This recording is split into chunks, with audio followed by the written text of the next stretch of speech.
He has been a monster for a long time, but surely his latest arrest will be the final straw. Right? If you ask people who have survived miserable cult experiences, they have their doubts that Anna will escape. In her mind, even if she finally accepted what Josh really is, ending her marriage would feel like betraying her God. Just a couple of weeks ago, Josh Duggar was arrested by law enforcement. He is charged with downloading child porn, the victims of which were little girls between the ages of 5 and 10. The world is disgusted, but not shocked, given Josh's history when it comes to helpless young girls. Anna Duggar, on the other hand, is said to be standing by him. At one point, she uploaded a new photo of Josh, seemingly in solidarity with her vile husband. There are even reports that she is feuding with Josh's extended family because they are at least considering that he may be guilty. It was reported that Anna blames Jim Bob and Michelle for all of the wrong reasons. Even if the investigation hadn't begun in 2019, nearly 2 years before Biden's inauguration, it is very unlikely that the president even knows who Josh is. Anna seems wholly convinced that Josh is the victim of a broad conspiracy. Fans hope that, when evidence is presented at trial, and ideally if Josh is convicted, this will change. Will she finally divorce Josh and stop destroying herself to produce his endless brood? A woman who was once wrapped up in the twisted world of quiverful fundamentalism has grim hopes for Anna. But she joined the quiverful cult, which aligns closely with the extremes of Duggar beliefs. Anna was born into the societal fringes of fundamentalism. Vicky found herself there when an anti-abortion group masquerading as a pregnancy center preyed upon her. It was her first pregnancy, and she thought that hardcore Christianity could give her a guide to motherhood.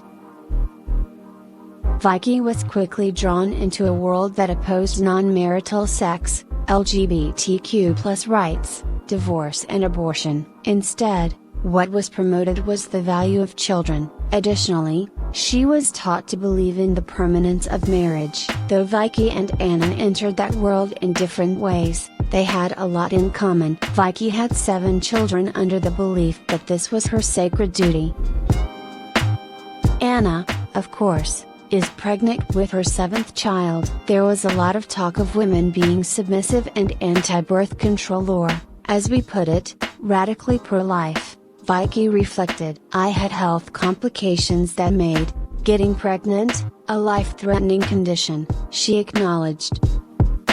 But, she shared, "It's really pushed on the moms that you should be like Jesus and you are willing to sacrifice whatever it takes." The women would tell me, "Missionaries risk their lives every day and they do it because it's their calling," Vicky explained. She was told, "When they get to heaven, they'll get their martyr's crown."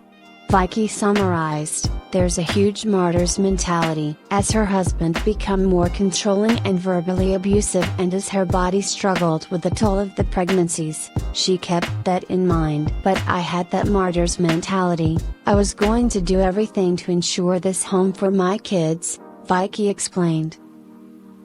"But I looked at my kids and they were not thriving," she admitted. Vicky got away, first fleeing after a relative who reached out to her helped her to realize her predicament. She got custody of her children and was able to take them out of that life.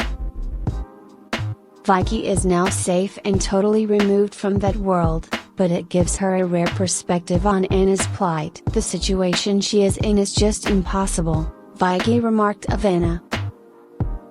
"The only way she can save herself and her children," she explained. Vicky stated, "She would just have to give up her idea of her faith." Their entire community is designed to suppress individual thought, let alone a crisis of faith. Even if Anna realizes that Josh isn't the man he pretended to be, she might remain his faithful wife until death does them part.